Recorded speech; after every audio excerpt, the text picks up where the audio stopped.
ప్రశ్నించే గొంతుకలను రేవంత్ సర్కార్ టార్గెట్ చేస్తోంది. అక్రమ కేసులు పెట్టి వేధింపులకు గురి చేస్తోంది. BRS social media convener Krishank పై కాంగ్రెస్ ప్రభుత్వం కక్ష సాధింపు చర్యలకు పాల్పడుతోంది. మంత్రి సీతక్క ఫిర్యాదుతో కొత్త కేసులు నమోదు చేస్తున్నట్లు తెలుస్తోంది. క్రిషాంక్ కూకట్పల్లి మెజిస్ట్రేట్ 14 రోజుల రిమాండ్ విధించారు. క్రిషాంక్ కుటుంబ సభ్యులపై సోషల్ మీడియా హ్యాండిల్లో అసభ్య ప్రచారాలు చేశారు కాంగ్రెస్ నాయకులు. కాంగ్రెస్ కార్యకర్త రాజేందర్ పై చర్యలు తీసుకోవాలని కూకట్పల్లి పోలీసులను క్రిషాంక్ ఆశ్రయించారు. అయితే నిందితులపై కేసులు పెట్టకుండా ఉల్టా క్రిషాంక్ పైనే కేసులు బనాయించారు కూకట్పల్లి పోలీసులు. నిన్న రాత్రి క్రిషాంక్ ను అరెస్ట్ చేసిన పోలీసులు మెజిస్ట్రేట్ ఎదుట హాజరుపరిచారు. ఇచ్చిన ఫిర్యాదుకు పెట్టిన కేసుకు పొంతనలేని సెక్షన్లను నమోదు చేయడంపై మెజిస్ట్రేట్ పోలీసులను నిలదీశారు. ఫిర్యాదులో లేని విషయాల ఆధారంగా సెక్షన్లను నమోదు చేయడంపై ఆగ్రహం వ్యక్తం చేశారు. ఇవాళ కూకట్పల్లి మెజిస్ట్రేట్ ముందు క్రిషాంక్ ను హాజరుపరిచారు కూకట్పల్లి పోలీసులు. వాదోపవాదనల అనంతరం క్రిషాంక్ తో పాటు 8 మందికి 14 రోజుల రిమాండ్ విధించారు మెజిస్ట్రేట్.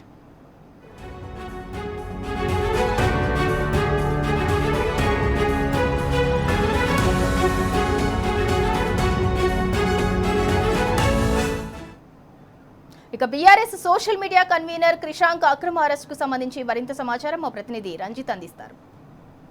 వాళ్ళ సొంత కుటుంబ సభ్యులపైన కూడా మార్ఫింగ్ చేసి ఫోటోలు పెట్టేస్తే వాళ్ళపైన అక్రమ కేసులు పెట్టకుండా కాంగ్రెస్ పార్టీ సంబంధించిన నాయకులు క్రిషాంక్ పైన కేసులు పెట్టారు. దానికి సంబంధించిన వివరాలు ఏంటి, అసలు ఏం జరిగిందనే విషయాన్ని కూడా మనం అడ్వకేట్ లలితారెడ్డి గారితో తెలుసుకుందాం. మేడం, అసలు ఈ కేసు ఏంటిది, దీనికి సంబంధించిన విషయంలో క్రిషాంక్ ని అరెస్ట్ చేసేంత ఏదైతే క్రైమ్ ఏం చేశారు?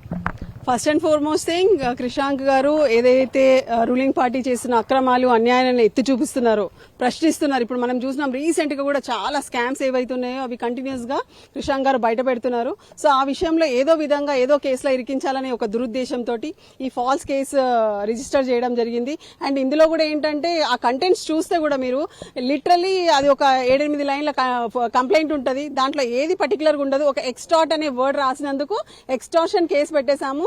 Section 308 clause 5 which is like 10 years punishment ఉంటుంది. అంటే పోలీసులు కూడా ఏ విధంగా సెక్షన్ ఆఫ్ లా ని ఏ విధంగా వాళ్ళకి ఇష్టం వచ్చిన విధంగా వాళ్ళు కన్వర్ట్ చేసుకుంటున్నారు యాక్చువల్ గా. సో అట్లాంటి ఇష్యూలో రిమాండ్ తీసుకొచ్చారు. యాక్చువల్ గా అయితే అర్నేష్ కుమార్ జడ్జ్మెంట్ ప్రకారము ఈ అఫెన్సెస్ ఏదైతే పెట్టారో వాళ్ళు బిలో 7 years ఉన్న అఫెన్సెస్ లో 35 నోటీస్ ఇవ్వాలి. ఆ నోటీస్ ఒక ప్రాపర్ నోటీస్ ఇచ్చి దాని ద్వారా ఏంటంటే ఎక్స్ప్లెనేషన్ అడగాలి, ఒక ఎంక్వైరీ కండక్ట్ చేయాలి. అట్లాంటిది ఏమీ చేయకుండా డైరెక్ట్ గా వాళ్ళని అరెస్ట్ చేసేసి రిమాండ్ కి తీసుకొచ్చి ఇక్కడ కూడా చాలా పేపర్లు దాపెట్టి, అంటే అది ఏదో ఏమంటారు మ్యాచ్ ఫిక్సింగ్ లెక్క కొన్ని ఇష్యూస్ పోలీస్ వాళ్ళు ఏదైతే ఉందో మాకు ప్రాపర్ డాక్యుమెంట్ సర్వ్ చేయకుండా ఇక్కడ కూడా ఏదో గేమ్ ఆడి కంప్లీట్ గా వాళ్ళు ఏంటంటే లాఫుల్ డ్యూటీ చేసే ఆఫీసర్స్ గా కాకుండా వాళ్ళు కంప్లీట్ గా రూలింగ్ పార్టీ ఏది చెప్తే వాళ్ళ ప్రకారం ఇది నడుచుకుంటున్నారు. సో ఇది ఏమంటారు, ఇది కంప్లీట్ గా ఖండించాల్సిన విషయము.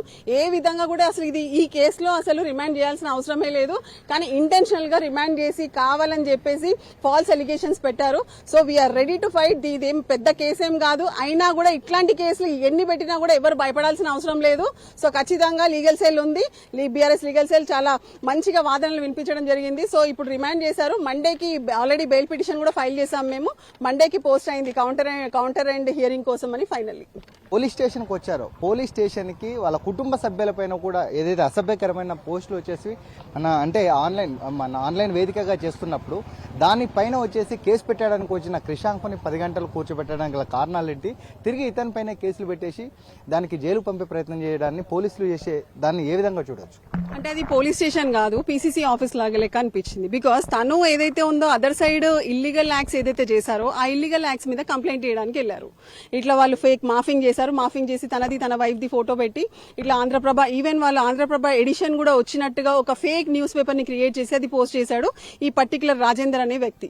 సో ఆ విషయాల మీద కంప్లైంట్ ఇవ్వడానికి తను వెళ్తే తను ఇవ్వాల్సిన కంప్లైంట్ ని ముందు రిజిస్టర్ చేయకుండా అతను తీసుకొచ్చిన కంప్లైంట్ ని ఇమీడియట్ గా ఫస్ట్ రిజిస్టర్ చేసేసి ఆ కేసులో మీ కేసులో కూడా మేము ఎఫ్ఐఆర్ కాపీ ఇస్తున్నామని చెప్పి కూర్చోబెట్టి అరెస్ట్ చేస్తున్నామనే విషయాలు ఏమీ చెప్పకుండా మిస్గైడ్ చేసి, సో ఓన్లీ ఒక అష్యూరెన్స్ ఏంటంటే ఎస్ ఇద్దరికి మీ కేసు బుక్ చేస్తున్నాము, మీ కేసు కాగానే రాజేందర్ది బుక్ చేస్తామన్నారు.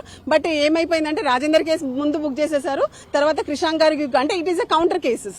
So as a counter counter blast case ఈయన పోయి క్రిషాంక్ ఈ కంప్లైంట్ ఇస్తున్నాడనే ఉద్దేశంతో రాజేందర్ వచ్చి ఆ కంప్లైంట్ ఇస్తే ముందు రాజేందర్ కంప్లైంట్ ని రిజిస్టర్ చేశారు. చేసి అందులో కావాలని చెప్పి ఎక్స్టార్షన్ సెక్షన్ పెట్టారు.